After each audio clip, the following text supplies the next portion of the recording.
Diablo Immortal versus Supercell's new ARPG MoCo. Which one is better in 2025? Which one should you play? Well, I can only answer from my perspective and give you a couple of points how I compare these two games.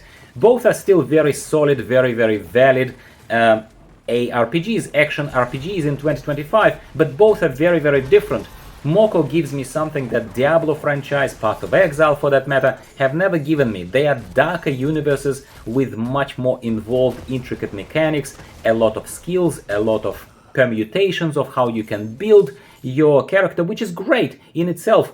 But MoCo takes that complexity away and makes the game more accessible. It is kind of like comparing finer dining with McDonald's. We do both, right? We go for finer dining when we feel like this more involved experience, but we also don't shy away from going to McDonald's or some other fast food restaurant for, you name it, for a variety of other experiences, slightly brighter colors, simpler satisfaction, faster kind of reward, I suppose, for your investment of gameplay time. That is how I define it for myself. But for you, the homework is, if you can be bothered, please leave a comment to this little short and tell me which game do you choose and does this analogy that I'm using here resonate. Now, more specifically, MoCo is a new ARPG from Supercell, creators of Brawl Stars and other awesome games.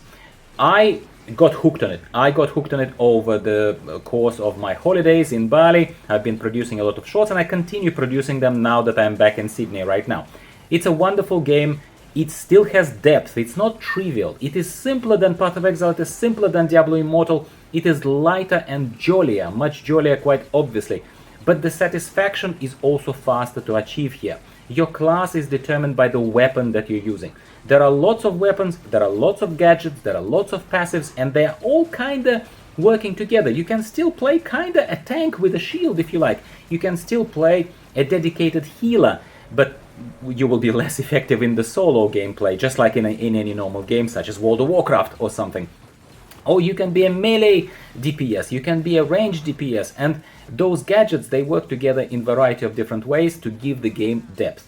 Not to mention now Diablo Immortal, Path of Exile, these are the games with myriad of skills, with darker universe, slightly different themes, and it's kind of very different storytelling. If you feel like something jollier that is going to entertain you and that is going to give you happiness in the moment and accessible action right now, then MoCo is for you. If you feel like a slightly slower, more serious, taking itself more seriously story, then Diablo Immortal is where you should go.